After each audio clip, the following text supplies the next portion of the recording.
I'm not gonna lie, it sort of feels good seeing so many tech workers get laid off. Maybe this is a hot take, but seeing so many software engineers and tech workers who only work 4 hours a day get terminated is a bit cathartic. But before anyone comes for me, I know I'm being a bit of an asshole. These people lost their jobs in a tough economy, and losing a livelihood isn't fun for anyone. But then again, these people get 46 months of severance, keep their equity, and have a full year of Cobra health insurance. So how bad can you really feel for them?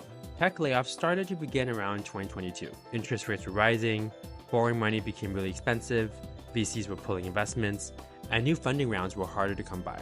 This was the polar opposite in 2021 when 0% interest rates led to free money, overhiring, overspending, overvaluations, and delusional dreams of hockey stick growth. Companies went berserk, IPOing without a clear path towards profitability, hired thousands of people that they didn't need, and building products that, frankly, no one wanted. Of course, hindsight is 2020, so it's easy for me to sit here and say now that it's no surprise what came in 2022. Mass layoffs, cutting salaries, benefits, and perks, and focusing back on fundamentals.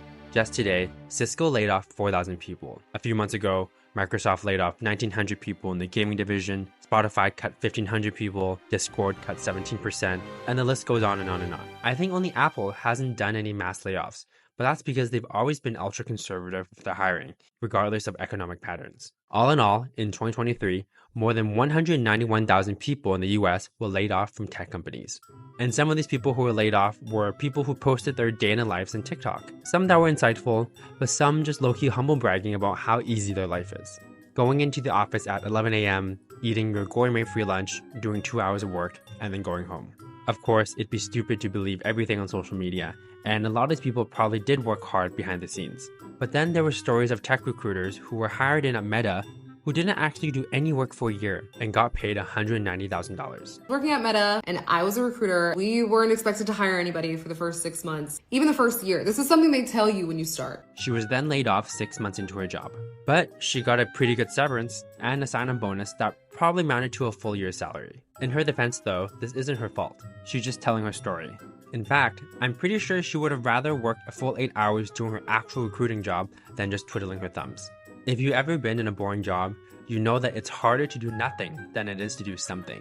This is Meta's fault for enabling managers to go on hiring sprees to, build their empires when they don't even have a specific hiring goal, and then firing these people when they don't need them anymore. But honestly speaking, a lot of people probably did deserve to get laid off or terminated due to their low work output.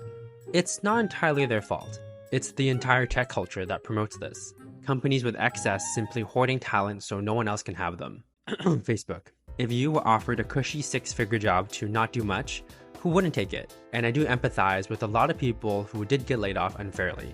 Brittany, the account executive at Cloudflare, who went viral for recording her layoff meeting, was only there for 3 months before she was terminated for unknown reasons. We have an important meeting today. We finished our evaluations of 2023 performance. This is where you have not met Cloudflare expectations for performance. We've decided to part ways with you. Yeah, I'm gonna stop right there. Sure. So I started August 25th. I've been on a 3-month ramp, and then it was 3 weeks of December, and then a week of Christmas, and then here we are. I have had the highest activity amongst my team. Since I started, I have had 3 contracts out, done a really great job managing my deals up until the very end that decided not to close last minute. So I don't think that makes a lot of sense for me in my Cloudflare journey here so far. Do you guys even know why, who you're talking to each day? Every single 10, 15 minutes, do you guys even know who you're talking to? Why you're letting these people go when you don't even understand the kind of work and everything that they've put in? In her video, it's evident that she worked hard, liked her job, and performed well, only to get terminated in a 10-minute meeting with random strangers. And frankly, it was all a bit inhumane. Some people uproot their entire lives for a job. They move across states, sign a new lease, get a new car, put their kids in new schools, only to lose their jobs in under a year. It can be extremely stressful and traumatizing, even if it was a cushy job. But on the other hand, what do companies actually owe their employees? Most tech companies employ their staff at an at-will basis in their contract, meaning they can terminate you for whatever cause whenever they want. But most tech companies already treat their employees much better than any other industry. You get free gourmet meals, free shuttle buses to work, flexible PTO, work from home, high pay, and often lower workloads. And I think a lot of people became spoiled and took that for granted.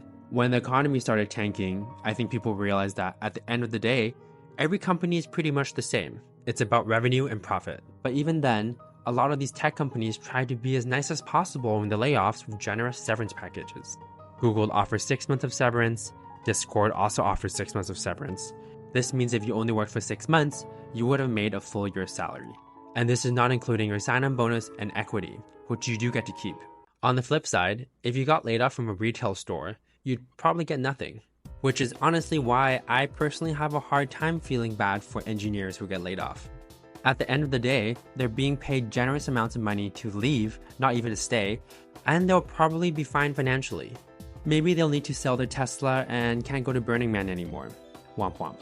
Whereas most people in the world who get terminated get no severance at all and live paycheck to paycheck with limited savings and would really struggle without a job.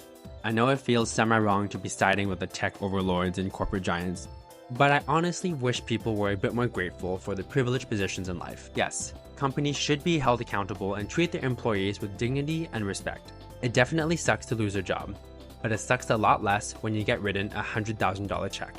Sorry if this video sounded like a rant and I just come off as a hater, but this just pisses me off sometimes.